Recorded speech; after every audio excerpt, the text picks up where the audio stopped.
Ya, gue butuh waktu lama buat paham rasanya jadi John White yang terpaksa harus ninggalin cucunya yang baru berumur 9 hari cuma buat nemuin satu desa itu hilang tanpa jejak. Pada Agustus 1590, John White tuh baru aja turun dari kapal, abis 3 tahun bolak-balik nyebrang Atlantik, dan yang dia cariin cuma satu, yaitu cucunya sendiri. Virginia Dare, bayi Inggris pertama yang lahir di tanah Amerika. Yang dia temuin kosong. Kosong melompong, nggak ada jenazah, nggak ada tanda kayak pertempuran gitu. 115 orang, bapak-bapak, ibu-ibu, anak kecil hilang gitu aja kayak emang nggak pernah ada yang tinggal di situ. Satu-satu yang ketinggalan cuma satu kata yang diukir di tiang kayu, yaitu Croatoan. 400 tahunan ini jadi salah satu misteri paling gede di sejarah Amerika, tapi ini nih yang jarang orang tahu. Ini bukan kali pertama koloni Inggris di pulau ini hilang. Dan 2 tahun belakangan, arkeolog nemuin bukti-bukti yang bikin cerita ini harus ditulis ulang secara total. Oke, sebelum kita ngomongin misteri utamanya, lu harus tahu satu hal. Seperti yang tadi gue sebutin, ini bukan pertama kalinya orang Inggris itu raib di Roanoke. 2 tahun sebelumnya, tahun 1585, ada rombongan pertama yang dipimpin oleh Ralph Lane. Dari awal, hubungan mereka sama suku Roanoke tuh udah retak parah. Puncaknya, Lane tuh sampai bentrok langsung sama kepala suku setempat yang bernama Wingina, dan Wingina nggak selamat dari bentrokan itu.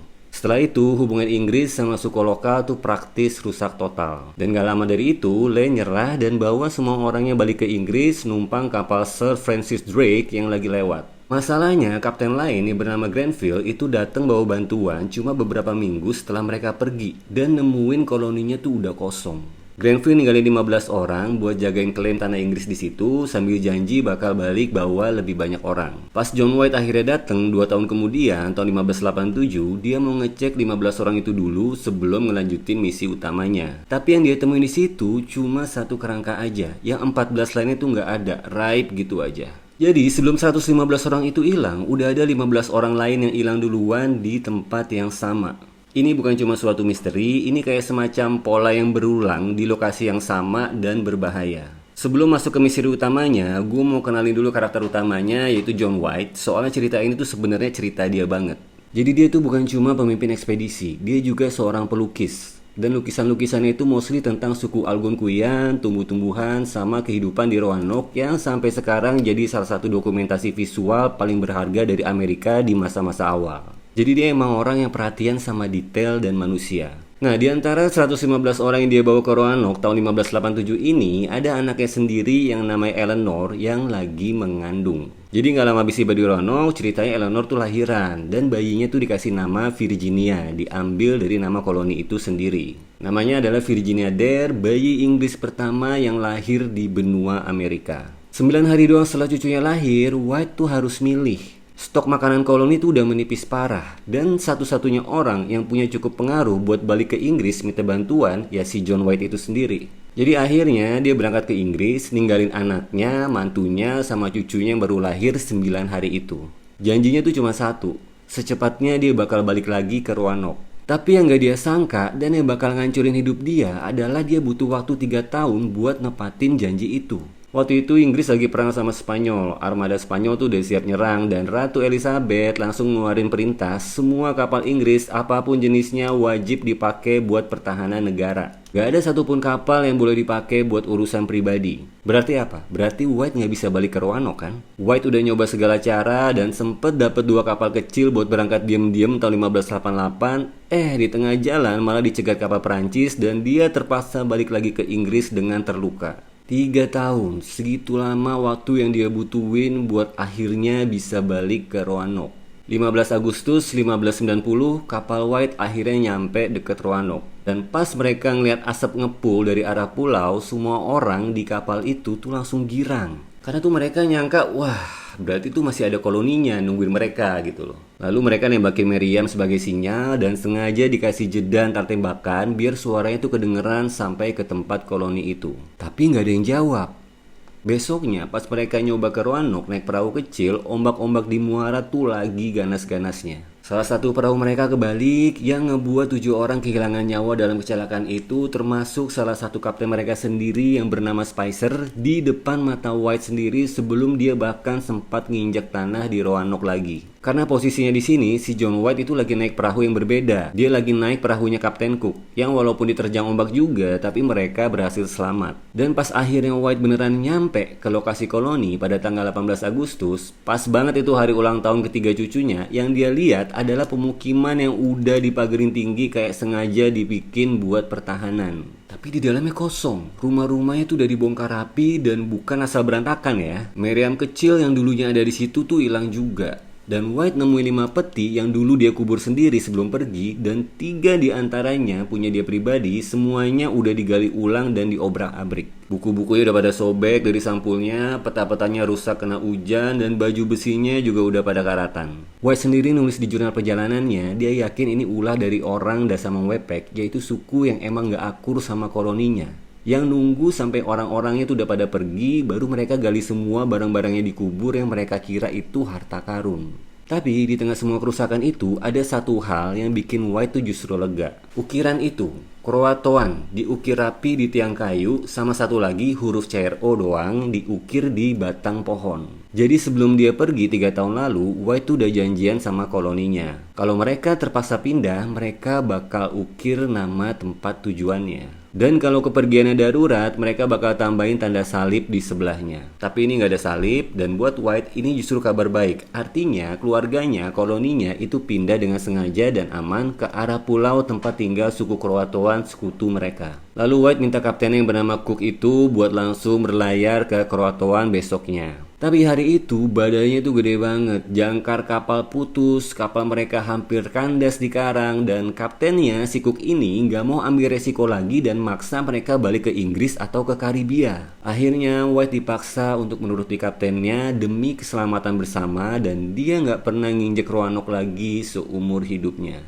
3 tahun kemudian, dari sebuah rumah kecil di Irlandia, dia nulis surat terakhirnya soal ini ke temennya yang bernama Richard Hakluyt. Isinya, dia ceritain ulang seluruh perjalanan pencariannya sambil minta maaf karena cara nulisnya kasar dan gak sehalus penulis-penulis lainnya pada zaman itu, mungkin karena emosi atau apa entahlah. Dan di akhir suratnya, dia cuma bisa nulis bahwa semua rencananya untuk buat koloni di Amerika udah kandas total. Setelah surat itu, nggak ada catatan lagi soal John White, dan sampai sekarang sejarawan tuh bahkan nggak tahu pasti kapan dia meninggal. Sekarang, biar cerita ini fair, gue harus kasih tahu teori lain yang justru jauh lebih gelap dan sempat dipercaya penuh sama kerajaan Inggris sendiri. Jadi 17 tahun setelah White pulang tanpa jawaban, koloni Inggris baru berdiri di Jamestown gak jauh dari Roanoke. Jamestown ya, bukan Johnstown. Pemimpinnya bernama Kapten John Smith. Dia coba nyari tahu nasib para pendahulunya, dan menurut Smith, kepala suku Powhatan, penguasa paling berpengaruh di wilayah itu, ngaku langsung ke dia bahwa orang-orangnya yang bikin sisa-sisa koloni Roanoke itu kehilangan nyawa. Sebagai balasan karena mereka tinggal bareng suku saingannya, si Chesapeake. Kesepian.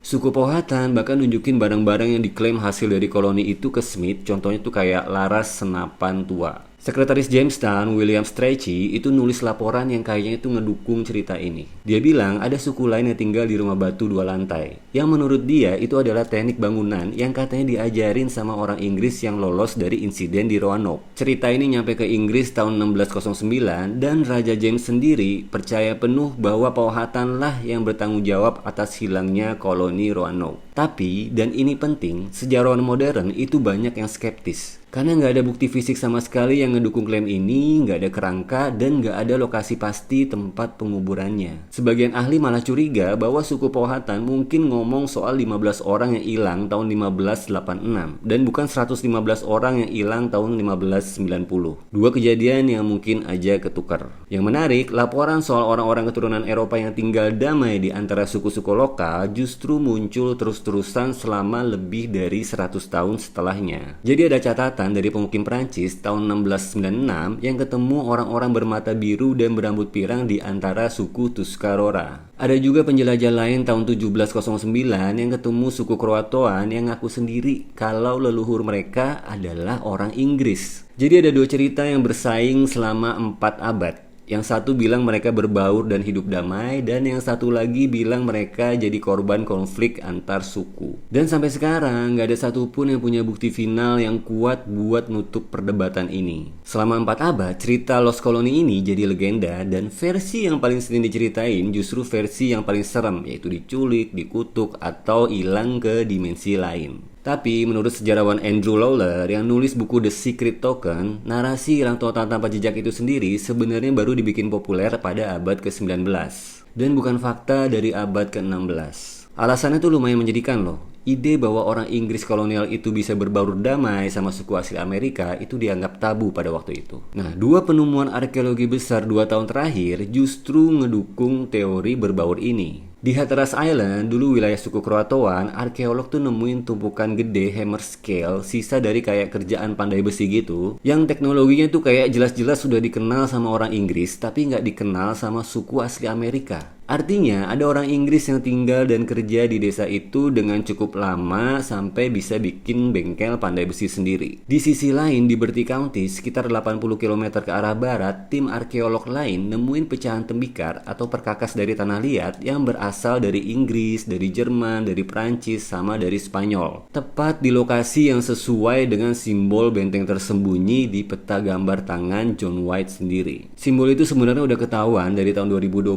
waktu kurator British Museum yang bernama Kim Sloan dan paper conservator yang bernama Alice Rugemer itu nyinarin petanya dari belakang. Gara-gara salah satu peneliti First Colony Foundation yang namanya Brent Lane itu yang mempertanyakan soal makna di balik tambalan-tambalan peta itu. 2 temuan ini bikin banyak sejarawan tuh sekarang mikir, koloninya kemungkinan nggak hilang bareng-bareng. Mereka kayak kepecah jadi beberapa kelompok dan pindah ke arah yang berbeda-beda. Tapi entah gimana, nggak semua ahli tuh sepakat. Arkeolog Charles Ewan dari East Carolina University bilang tim yang nemuin bukti di Bertie County itu kelihatan kayak lagi berusaha buktiin teori mereka sendiri dan bukan coba menyangkalnya. Ada satu faktor lagi yang jarang dibahas, yaitu cuaca. Analisis pada lingkaran pohon menunjukkan kalau koloni Roanoke itu berdiri persis di tengah kekeringan paling parah dalam rentang waktu sekitar 800 tahun di wilayah itu. Bagian dari periode dingin global yang disebut Little Ice Age. Ladang gagal panen, sungai kering, hubungan sama suku lokal yang tadinya udah rapuh jadi makin tegang gara-gara rebutan sumber daya. Ya jadi bisa aja keputusan buat pindah dan berbaur itu bukan soal diculik, tapi soal bertahan hidup di tengah krisis lingkungan yang mereka sendiri nggak ngerti separah apa. Sebelum kita sampai ke penutup, ada satu bagian dari cerita ini yang wajib gue ceritain karena ini nunjukin gimana orang-orang selama ratusan tahun pengen banget nemuin jawabannya sampai rela percaya sama sesuatu yang ternyata nggak bener. Tahun 1937, seorang turis di California bawa batu seberat 9 kiloan ke sebuah universitas di Georgia dan katanya dia nemuin batu itu di rawa-rawa deket North Carolina. Di batu itu ada ukiran yang ngaku ditulis sama Eleanor Dare, anak John White, ibunya Virginia Dare, yang nyeritain nasib mereka setelah John White pergi. Berita ini langsung heboh, media nasional nulisin ini sebagai penemuan arkeologi paling mengejutkan di zamannya. Dan gak lama setelah itu muncul lebih dari 40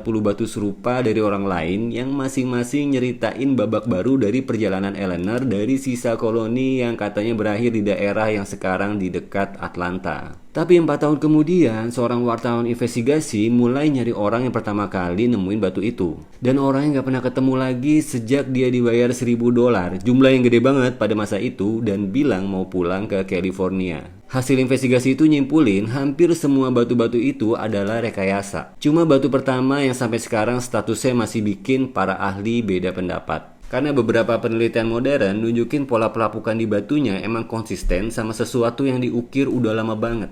Tapi nggak ada yang bisa mastiin bahwa ini 100% asli. Kenapa gue ceritain bagian ini? Karena ini mengingatkan kita bahwa misteri sebesar itu menarik banyak orang yang pengen jadi seseorang yang nemuin jawabannya. Dan itu bikin gampang banget muncul cerita-cerita baru yang kedengerannya meyakinkan padahal nggak ada dasarnya. Sama kayak kenapa lo harus hati-hati sama tiap solusi final yang lo denger soal Roanoke ini, termasuk yang gue ceritain di video ini. Dan mungkin jawabannya emang bukan tragedi yang dramatis yang seru banget buat diceritain, Tapi 115 orang yang di tengah kekeringan segila itu milih buat ninggalin koloni yang gagal dan mulai hidup baru bareng orang-orang yang mereka temuin di tanah itu. Kalau bener gitu, Virginia Dare, bayi yang ditinggalin kakeknya waktu umur 9 hari, mungkin aja tumbuh gede, punya kehidupan dan punya keturunan. Kita mungkin emang gak akan pernah tahu pastinya, tapi coba pikir deh. Dari semua kemungkinan yang ada, yang paling sering kita takutin justru bukan yang paling mungkin kejadian. Bisa aja itu hanya imajinasi paling liar di otak kita sendiri. Pertanyaannya, kalau lo jadi John White dan lo harus milih antara nyelamatin koloni dan nemenin cucu yang baru lahir, lo bakal pilih yang mana?